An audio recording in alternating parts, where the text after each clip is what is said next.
DSC అభ్యర్థులకు న్యాయం చేయాలని, వయోపరిమితి 47 సంవత్సరాలు పెంచాలని, జిల్లాకు ఒకే పేపర్ విధానం ఉండాలని, పరీక్షలకు 90 రోజులకు గడువు ఇవ్వాలని కోట జంక్షన్ వద్ద నిరసన తెలియజేసే మానవహారం చేయడం జరిగింది.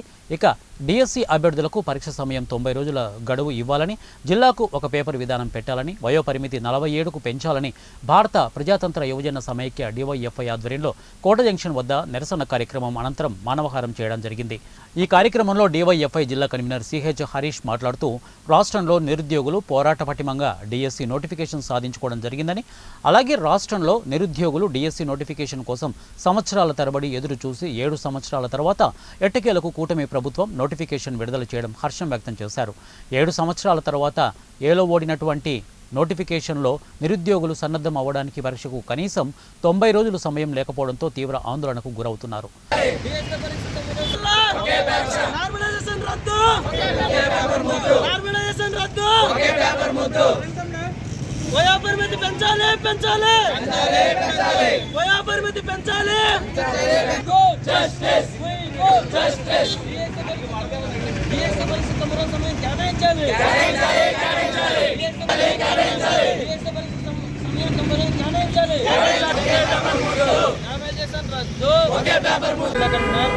ఏదైతే ఎన్డీఏ కూటమి ఉందో ఎన్నో పోరాటాలు చేస్తే కానీ డిఎస్సి 16,000 మాటి ఈరోజు కొత్తగా మొదటి సంతకం పెట్టి ఈరోజు 16,340 పోస్టులు తీసింది.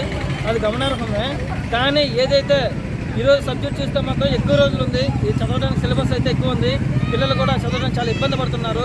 ఈరోజు వయోపరిమితి పెంచాలని, అలాగే డిఎస్ అభ్యర్థుల పరీక్షకి 90 రోజులు సమయం కేటాయించాలని, దాంతోపాటు జిల్లాకు ఒక పేపర్ కేటాయించాలని చెప్పేసి కోరుతున్నాం. దేని పక్షాన డిఎస్ అభ్యర్థులు కలిపి అందరూ కలిపి ధర్నా చేస్తామని చెప్పేసి ఈ సందర్భంగా పిలుపునిస్తున్నాం.